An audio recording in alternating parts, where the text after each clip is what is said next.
Não, mas eu tenho que agradecer a dificuldade que eu tive na faculdade, em querer me formar, porque eu realmente estava desistindo. Eu estava desistindo da produção cultural devido ao fato de eu me descobrir psicóloga. Eu tenho esse desejo de ser psicóloga e eu vou conseguir.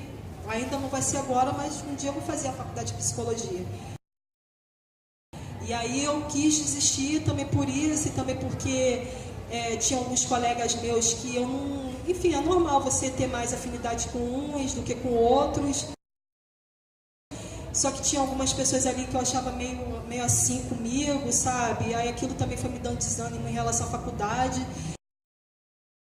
E eu percebo que é normal, é natural quem está na faculdade, na graduação, chegar a um determinado período e começar a querer desistir. Não é só com a produção cultural, isso aí eu já percebi que isso é qualquer graduação.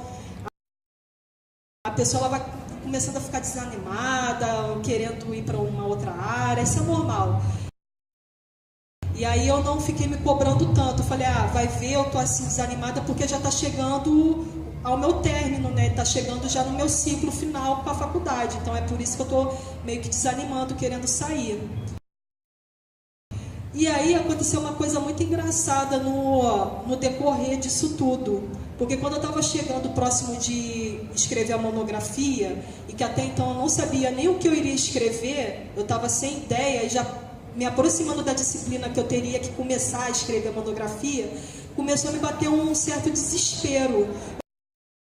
Eu falei, caramba, do que eu vou falar? Eu não tinha nem o que falar na monografia, enquanto outros colegas meus já tinham um tema montado na cabeça e eu não tinha ainda. Eu falei, caramba, o que eu vou fazer?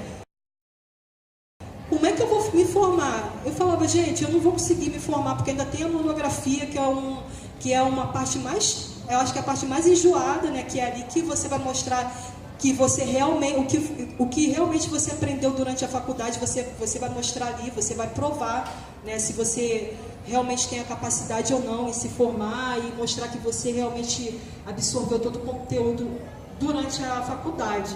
E eu fiquei pensando, eu não vou conseguir, vou desistir e tal, porque vai ser muito complicado para mim sentar e escrever uma monografia. Só que aí, o que acontece? No final de 2012, no final do ano de 2012, eu passei por uma experiência espiritual, uma vivência espiritual muito profunda, que eu não vou dizer aqui qual foi, que eu acho que não é irrelevante eu falar aqui para vocês. Mas eu posso falar que foi uma experiência tão profunda, mas tão marcante na minha vida, foi algo que eu tive um contato assim, ao mesmo tempo que eu tive contato com a morte, eu tive contato com a vida, eu tive contato com o céu, eu tive contato, e só eu sei, sabe? Não tem como eu mensurar para vocês como foi essa experiência. Eu sei que a partir dessa experiência que eu tive, desse momento, do nada eu comecei a ter muita vontade de escrever um livro. E não era vontade de ser escritora, não, era vontade de escrever um livro. Ficou na minha cabeça que eu tinha que escrever um livro, de qualquer jeito. Não sabia exatamente que tema teria que ser, mas tinha que ser um livro, e a pessoa falava, você tem que escrever um livro, tem que ser um livro, e você vai ter que escrever um livro. E eu ficava, caramba, e eu ficava, gente, eu tenho que escrever um livro, e eu ficava naquela ansiedade, eu tenho que escrever. Até que eu comecei a criar poesias. Eu já escrevi algumas, né? Eu sempre me aventurei um pouco na poesia. Até no início da faculdade eu escrevi algumas coisas ou outras. E aí eu comecei a escrever mais poesias, até por conta do Vicente, que o Vicente ele é poeta. E eu já tive a oportunidade de ver alguns trabalhos do Vicente, isso também me estimulou muito. E aí eu comecei a me aventurar na poesia, mas eu falava, eu tenho que escrever um livro. Eu comecei a escrever alguns romances nesse meio processo aí da poesia. Eu comecei a escrever uns romances e ao mesmo tempo eu comecei a compor músicas também. Eu tenho algumas músicas escritas e com melodia e tudo. Aí o que acontece? Mas eu ainda não estava satisfeita. Eu falei, eu tenho que escrever um livro. E aí eu comecei a escrever o primeiro romance, que deu umas 146 páginas. Parei. Eu falei, não é essa história que eu quero ainda. Tem alguma coisa que está faltando, não é essa história. Enjoei da história que eu estava escrevendo, simplesmente enjoei e deixei o livro de lado. Aí eu continuei. Aí eu falei, cara, eu tenho que escrever um livro. Só que eu também deixei essa cisma de escrever um livro, essa obsessão, deixei um pouco de lado, porque eu tinha que dar atenção também para a faculdade, enfim, eu era bolsista na faculdade, tinha que dar atenção para a minha bolsa de iniciação científica, porque a minha tutora, a coordenadora, era muito enjoada, a Fernanda, assim, enjoada, não no sentido de ser enjoada, de que ela incentivava mesmo, a gente tinha que produzir, entendeu? Então, ela era enjoada nesse termo, mas ela foi muito, ela colaborou muito assim na minha formação. Tenho muito que agradecer também a Fernanda Delvalles Piccolo, que é antropóloga. Só que eu ficava, gente, eu tenho que escrever um livro. Aí, do nada, começava, eu tenho que escrever um livro, eu tenho que escrever um livro. Aí eu comecei a escrever o segundo livro. E eu achei que esse fosse o livro que eu iria solidificar. Aí eu fui até umas 150 páginas. Aí eu falei, não é esse livro também. Tem alguma coisa que ainda está faltando. E eu estava gostando da história que eu estava criando. Mas tinha alguma coisa que ainda estava faltando. Eu falei, cara, não... Aí eu parei. Parei também. 2 livros, assim, já avançado, né, o número de páginas. Um em 146, outro em 150. E eu falando, não é isso ainda que eu quero. Eu quero outra história. Só que aí... durante um seminário na faculdade, um grupo de alunos, né, colegas meus, eles estavam fazendo um seminário sobre uma questão que tem até no candomblé, e eu sabia um pouco dessa questão, porque eu iniciada no candomblé, eu consegui até ajudá-los um pouco. Eu na assistência eu consegui ajudá-los, que eles estavam com uma certa dificuldade, né, porque eles não são da religião. E aí eu fui dar uma ajudada. Aí eu falei, caramba, encontrei meu livro. Vou falar sobre, não exatamente sobre o que eles estavam abordando, mas eu vou pegar um elemento disso aí, que veio assim. Você achou teu livro, você vai falar agora.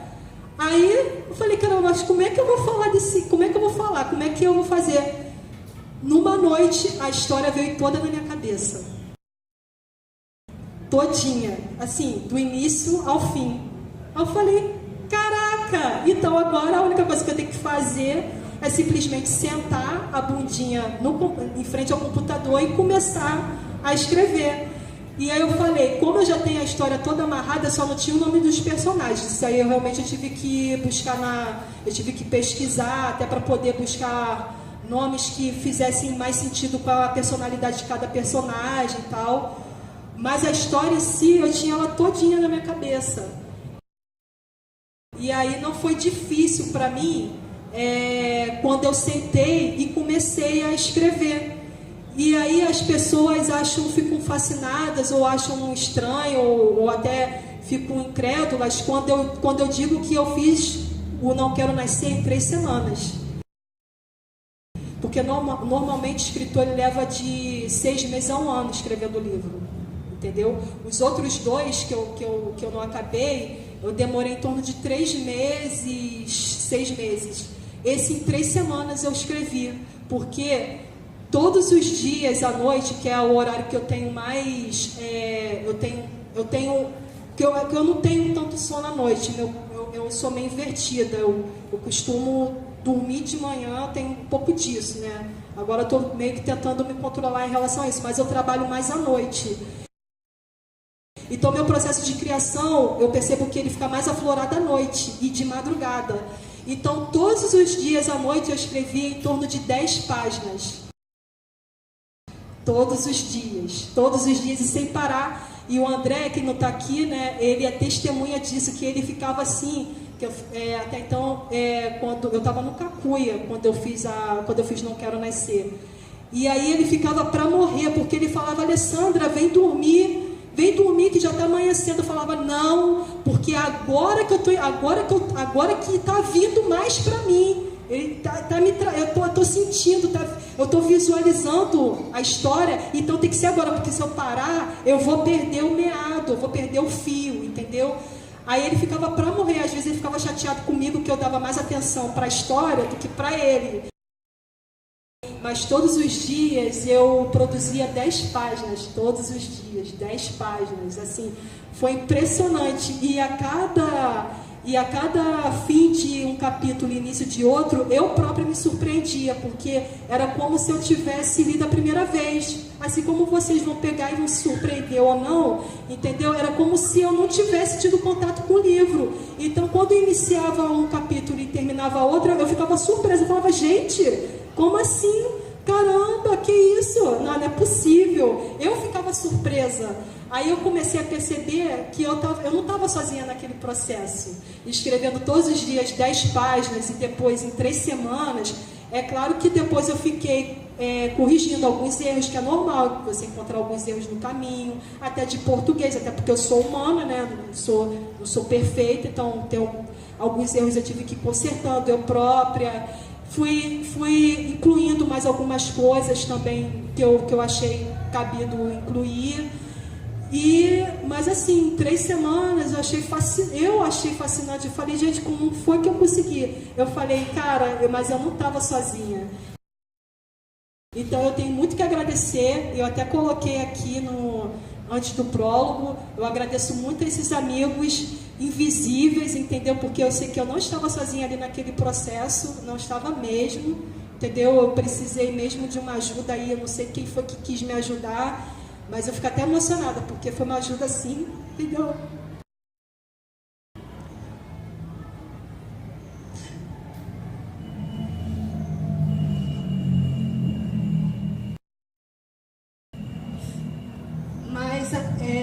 Mas foi muito gratificante para mim, entendeu?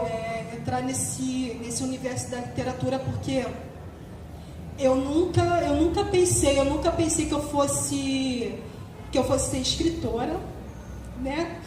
E foi muito legal isso, foi muito legal, eu até digo que a literatura que me escolheu, não fui eu que escolhi a literatura, foi ela que me escolheu, porque ser escritor, né, num país que está passando uma crise tão forte politicamente, é um desafio. A gente se desafia todos os dias.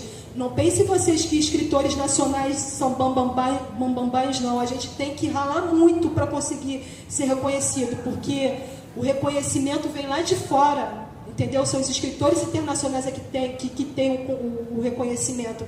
Então, nós que estamos aqui, os escritores nacionais, a gente tem que ralar muito para conseguir ter o mesmo reconhecimento desses escritores internacionais, que também, eu não tiro também o prestígio deles, não, eles são bons escritores também.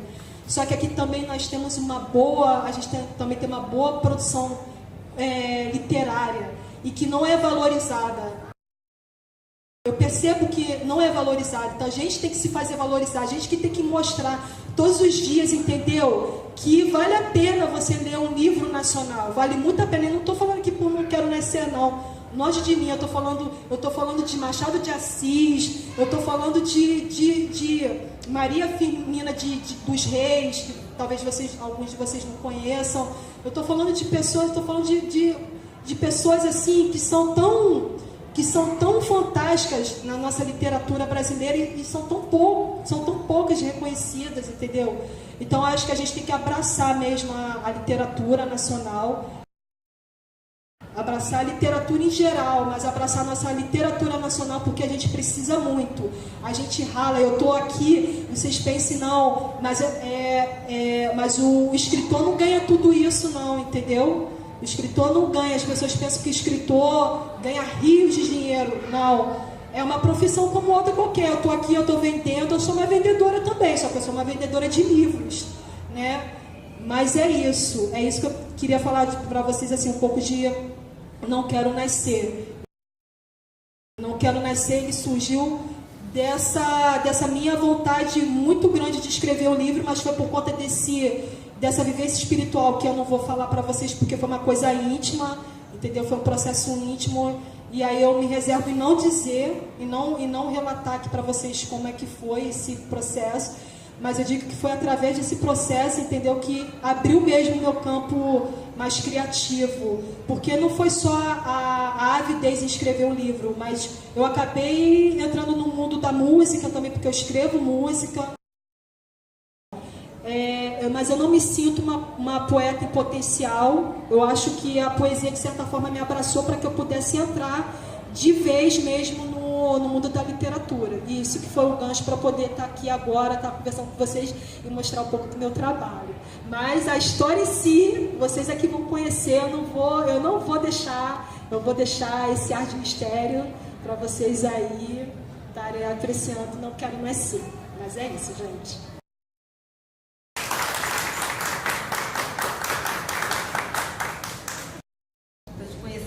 Melhor agora, você falando aqui, conversando com a gente, colocando tudo sobre o livro, tá? Só quero te parabenizar, tá? E muito sucesso, tá? Eu sei da sua luta, um pouco pela sua mãe, que tá aqui, tá? Pela sua família, e parabéns aí pelo livro, por tudo, tá? Pelo longo aí da sua vida, que vão vir mais e mais, tá?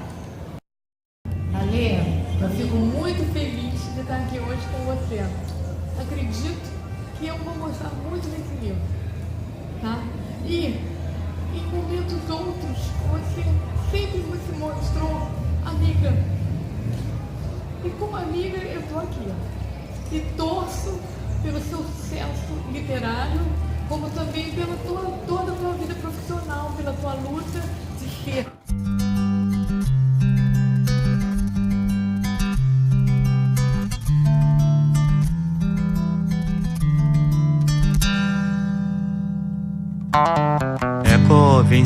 Zilef, Odnaukiu Avatiseos, Arogu Otinis, Polem. Ekovin Zilef, Odnaukiu Avatiseos, Arogu Otinis, Polem.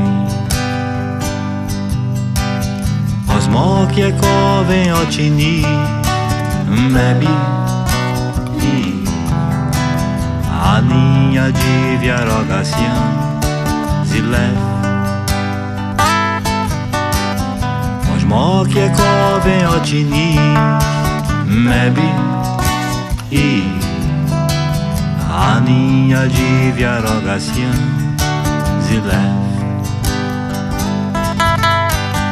Aninha de Viarogacian, Zilef.